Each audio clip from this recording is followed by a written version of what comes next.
Hello friends, आज हम लोग पढ़ेंगे कोऑर्डिनेट ज्योमेट्री। एक नया चैप्टर है जिसमें मैं आज आपको इंट्रोडक्शन दूंगा कि कोऑर्डिनेट ज्योमेट्री है क्या, इसका मीनिंग क्या है, इसमें हम लोग को कौन कौन सा टॉपिक पढ़ना है। तो अभी जिस चैनल को सब्सक्राइब करें और अगले वीडियो में इसके बाद इसका एक्सरसाइज हम लोग सॉल्व करेंगे, एक्सरसाइज का पॉइंट 1। तो आज हम लोग इंट्रोडक्शन करेंगे। तो ये वीडियो नंबर 1 है, पहला वीडियो है कोऑर्डिनेट ज्योमेट्री का। तो देखिए, पहले इंट्रोडक्शन लेते हैं कि कोऑर्डिनेट का मीनिंग क्या होता है। कोऑर्डिनेट मतलब होता है ऑर्डर पेयर, जो कि मैं अभी समझाऊंगा। देखिए, जैसे कि अगर कोई पॉइंट, ये एक्स एक्सिस और वाई एक्सिस बना हुआ है, यहाँ पे देख रहे होंगे वाई एक्सिस होता है ये, और ये एक्स एक्सिस होता है। एक्स एक्सिस को हम लोग अब्सिसा के नाम से भी जानते हैं और वाई एक्सिस को हम लोग ऑर्डिनेट के नाम से जानते हैं। ऑर्डिनेट यहाँ पे कोऑर्डिनेट नहीं है, ऑर्डिनेट है। तो वाई एक्सिस को हम लोग कोऑर्डिनेट भी, वाई कोऑर्डिनेट भी कह सकते हैं। एक्स एक्सिस को हम लोग एक्स कोऑर्डिनेट भी कर सकते हैं, लेकिन अलग अलग नाम दिया हुआ है, अब्सिसा और इसके लिए ऑर्डिनेट। अगर कोई पॉइंट यहाँ पे है तो इस पॉइंट का ऑर्डर पेयर मतलब कि कोऑर्डिनेट, जो इस पॉइंट का कोऑर्डिनेट होगा एक्स एक्सिस और वाई एक्सिस, वही होगा इसका कोऑर्डिनेट। तो देखिए, यहाँ पे अगर एक्स एक्सिस से दूरी देखें तो 1 यूनिट पे है और वाई एक्सिस से दूरी 2 यूनिट पे है। तो इसको हम लोग क्या लिखेंगे, पहले एक्स एक्सिस का लिखते हैं, उसके बाद वाई एक्सिस का 2। ये जो हुआ यही हुआ कोऑर्डिनेट, इसी को कोऑर्डिनेट कहते हैं या फिर ऑर्डर पेयर कहते हैं। तभी हम लोग को ऑर्डर पेयर वर्ड यूज़ नहीं करना है, कोऑर्डिनेट वर्ड ही यूज़ करना है। तो इस पॉइंट का हम लोगों ने लिखा, इस पॉइंट का एक नाम देते हैं पी। पी पॉइंट का कोऑर्डिनेट किया हुआ 1, 2। जो पहला जो नंबर आता है वो एक्स एक्सिस के लिए आता है और जो सेकेंड पोजीशन पे नंबर आता है वो वाई एक्सिस के लिए आता है। ठीक है, ये एक्स एक्सिस को शो करता है और ये वाई एक्सिस को शो करता है। तो ही कोऑर्डिनेट का मतलब हुआ ये ऑर्डर पेयर। ज्योमेट्री का मतलब हुआ इसका मेजरमेंट हम लोग करेंगे, ये सब खोजेंगे किस तरह से इसको फाइंड करते हैं। आइए, तो इसमें हम लोग को क्या क्या पढ़ना है पहले ये डिस्कस कर लेते हैं। तो इसमें हम लोग को 3 टॉपिक पढ़ना है। पहला है डिस्टेंस फार्मूला,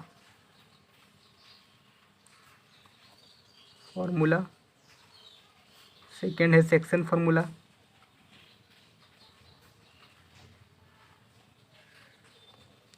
और थर्ड है एरिया ऑफ ए ट्रायंगल।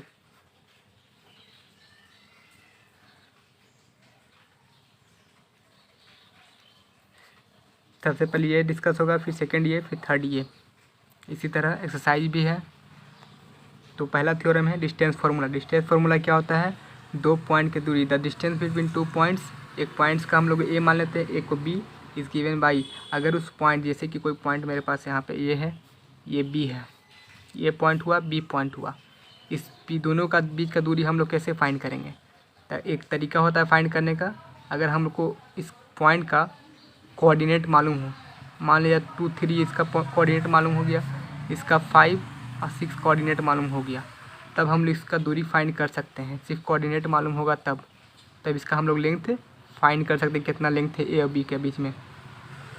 तो उसी तरह अगर ए पॉइंट को, ए जो पॉइंट है उसका हम लोग x मान लिए हैं और y1 मान लिए हैं, अब b वाला जो दूरी है उसको x2 और y2। तो एक फार्मूला इसका यूज करना पड़ेगा डिस्टेंस फाइंड करने के लिए। अगर कोऑर्डिनेट दिया है तो फार्मूला होता है x2 माइनस x1। मतलब कि अगर ए बी का डिस्टेंस फाइंड करना है, ए बी मतलब डिस्टेंस, तो बी का कोऑर्डिनेट का पहले एक्स एक्सिस वाला, जो यहाँ पे एक्स एक्सिस का है, ये भी एक्स एक्सिस वाला है, ये वाई है, ये वाई है। तो पहले x2 माइनस x1 मतलब कि b वाला कोऑर्डिनेट, यहाँ b x2 माइनस x1 का होल स्क्वायर करेंगे, फिर यहाँ पे क्या करेंगे, प्लस कर देंगे और फिर लिखेंगे y2 मतलब कि b वाला का y2 और a वाला का y1 को माइनस करेंगे और उसका भी होल स्क्वायर कर देंगे और उसको रूट कर देंगे।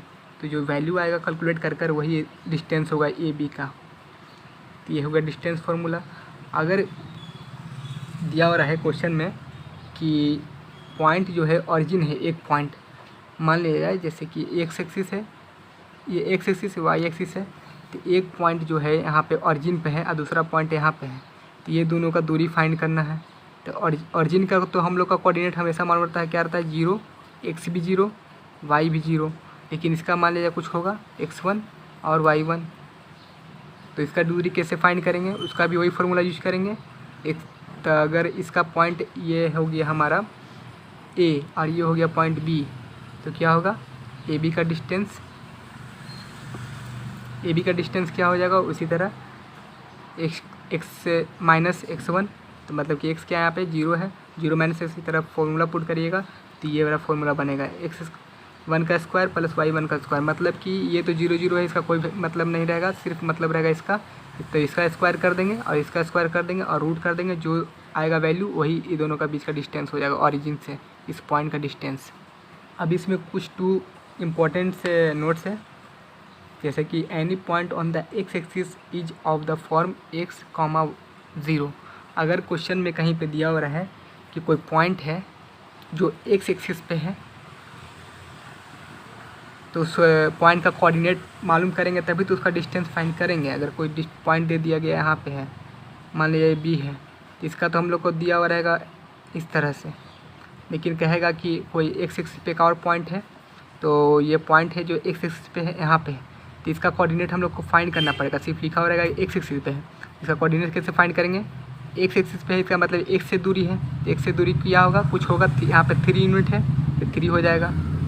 तो y से दूरी कितना है, इसका 0 है, क्योंकि x एक्सिस पे है लेकिन y पे एकदम नहीं है, y तो ऊपर वाला हो गया, तो y पे 0 हो गया, 0, तो इसका कोऑर्डिनेट हमारा आ गया 3, 0। अब इसका दूरी फाइंड कर लेंगे, इसका वैल्यू निकाल लेंगे वो फॉर्मूला यूज करके। इसी तरह अगर कोई पॉइंट रहेगा y एक्सिस पे, तो उसका y एक्सिस पे अगर यहाँ पॉइंट है y एक्सिस पे, तो इसका हम लोग कोऑर्डिनेट फाइंड करेंगे पहले, तभी तो डिस्टेंस फाइंड करेंगे डिस्टेंस फार्मूला यूज करके। तो कोऑर्डिनेट कैसे फाइंड करेंगे, तो y एक्सिस पे है तो x पे तो 0 है, तो पहले हम लोग x वाला लिखते हैं, तो 0 इसका आ गया, और y पे कितने यूनिट पे है, 1, 2 पे है, तो ये कोऑर्डिनेट आ गया y एक्सिस पर है। तो इस तरह से ये सब प्रॉब्लम्स आएगा, क्वेश्चन में दिया हुआ रहेगा।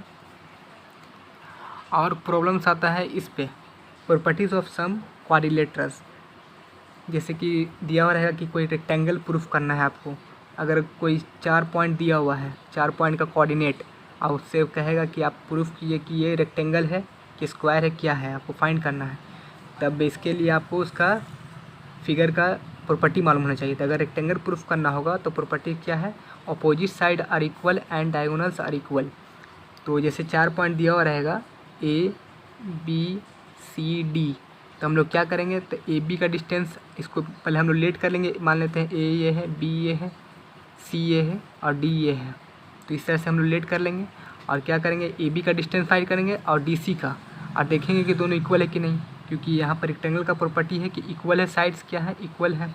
और ये सिर्फ यही नहीं, और साथ में ये भी देखना पड़ेगा कि डायगोनल्स जो होता है रेक्टेंगल का वो भी इक्वल होता है आपस में, दोनों इक्वल होता है आपस में, ये दोनों इक्वल होता है, ये दोनों इक्वल होता है आपस में, तो इसको देखना पड़ेगा, तब जाकर वो रेक्टेंगल प्रूफ हो जाएगा। अगर स्क्वायर प्रूफ करने के लिए तो स्क्वायर के सिर्फ एक ही चीज़ नहीं, इसमें भी 2 चीज़ है, साइड तो सारा इक्वल होगा, स्क्वायर का सारा साइड इक्वल होगा, और डायगोनल्स भी स्क्वायर का दोनों इक्वल होगा आपस में, तब जाकर वो स्क्वायर कहेंगे उसको। लेकिन यहाँ पर रेक्टेंगल में फ़र्क क्या है कि ये दोनों सिर्फ इक्वल होगा अपोजिट साइड, और ये दोनों आपस में इक्वल होगा, लेकिन ये चारों इक्वल नहीं होगा, तो ये डिफरेंस हो गया। अगर पैरेललोग्राम दिया रहेगा तो अपोजिट साइड्स आर इक्वल, सिर्फ अपोजिट साइड को इक्वल देखेंगे, तो अपोजिट साइड ये भी है, ये भी है, ये दोनों इक्वल होगा, ये दोनों इक्वल होगा। तो लेकिन इसमें रेक्टेंगल में क्या फ़र्क है, रेक्टेंगल में था कि डायगोनल भी इक्वल था, यहाँ डायगोनल इक्वल नहीं होगा, तो डायगोनल का भी इसको निकालेंगे डिस्टेंस फॉर्मूला यूज करके। अगर डायगोनल इक्वल नहीं आएगा तो पैरेललोग्राम होगा, अगर डायगोनल इक्वल आ गया तो वो रेक्टेंगल हो जाएगा। ये हो गया। अब रोम्बस एक आता है फिगर, तो all sides are equal and the diagonals are not equal. तो रोम्बस एक तरह से स्क्वायर की तरह होता है, लेकिन स्क्वायर में क्या था, डायगोनल्स इक्वल था और साइड इक्वल था, 2 प्रॉपर्टी था। लेकिन रोम्बस में सिर्फ एक ही प्रॉपर्टी है कि सारा साइड इक्वल रहेगा, लेकिन अगर डायगोनल्स का हम लोग एक डायगोनल्स और सेकंड डायगोनल्स का हम लोग डिस्टेंस निकालेंगे तो दोनों आपस में अनइक्वल रहेगा, तब हम उसको रोम्बस कहेंगे। अगर इक्वल आ जाएगा तो हम उसको स्क्वायर कहेंगे। इस तरह का प्रॉब्लम क्वेश्चन में रहेगा। अब आते हैं सेकंड टॉपिक पे, सेक्शन फार्मूला। सेक्शन फार्मूला का हम लोग क्या यूज करते हैं, कोऑर्डिनेट फाइंड करने के लिए। अगर 3 कोऑर्डिनेट दिया हुआ है, जैसे कि ये फिगर हम लोग देख रहे हैं, एक लाइन है, एक लाइन में ये कोऑर्डिनेट ए है, कोऑर्डिनेट बी है दिया हुआ है, लेकिन अगर कह दिया कि उस लाइन में हम लोग एक पॉइंट रख दिए और उसको लाइन को हम लोग बांट दिए m रेशियो में और n रेशियो में, मतलब कि इस दूरी का डिस्टेंस m है, यहाँ से यहाँ का डिस्टेंस n है, तो बताइए कि जो पॉइंट जो हम लोग वहाँ पे रखे हैं उसका कोऑर्डिनेट क्या होगा। तो इसके निकालने के लिए, ये पॉइंट का कोऑर्डिनेट निकालने के लिए एक फार्मूला यूज़ करते हैं। तो इसमें भी एक्स वाई है, तो एक्स वाई को हम लोग निकालेंगे तो कोऑर्डिनेट निकल जाएगा। तो एक्स निकालने के लिए एम, जो ये वाला दूरी है यहाँ से यहाँ तक का, यहाँ से यहाँ तक का, इसको m इंटू x2 करेंगे। तो x2 कौन सा है मेरा, ये वाला b वाला, plus n into x1, n into x1 करेंगे, मतलब कि क्रॉस यहाँ से यहाँ मल्टीप्लाई करेंगे, इस तरफ वाला का इस वाला का रेशियो जो है यहाँ से यहाँ का डिस्टेंस का n वाला के x1 से मल्टीप्लाई करेंगे। तो इस तरह से हो गया। अब दोनों मल्टीप्लाई कर दिया और प्लस ऐड कर देंगे, और नीचे जो रेशियो है m और n उसको ऐड कर देंगे। ठीक उसी तरह y के लिए करेंगे। जब x के लिए था तो x वाले से मल्टीप्लाई कर रहे थे, और जब y का वैल्यू निकाल रहे हैं यहाँ पे, तो m इंटू y2 कर देंगे, m into y2 n into y1, और दोनों को ऐड कर देंगे और नीचे रेशियो को ऐड कर देंगे, सिर्फ रेशियो को। ये फार्मूला बन गया। If the point P is at middle, अगर ये जो पॉइंट है, इसे तो हम लोग को मालूम नहीं है कि कौन सा रेशियो पे काट रहा है, पॉइंट मिडिल में है क्या है, लेकिन अगर यही पॉइंट मिडिल में हो जाए, इसका मिडिल में दम यहाँ से यहाँ बीच में, ये मिडिल में है दम बीच में, तब क्या होगा, तब तो ये 1:1 रेशियो हो जाएगा। तो 1:1 से मल्टीप्लाई होगा। तो यहाँ पर देखिए, अगर 1 से मल्टीप्लाई m की जगह पे 1, n की जगह पे 1, दोनों मल्टीप्लाई होगा, तो क्या फार्मूला बन के आएगा, सिर्फ x1 plus x2 divide by 2 कर देंगे, क्योंकि 1 + 1 जोड़ेंगे तो क्या आ गया, यहाँ पे 2 आ जाएगा फार्मूला में। यहाँ पे भी देखिए 1:n क्या है, 1:1। फिर इसी तरह y कोऑर्डिनेट निकालने के लिए y1 + y2 डिवाइड बाई 2 करना है। पूरा ये फार्मूला अप्लाई करने की ज़रूरत नहीं पड़ेगा इससे, ठीक है।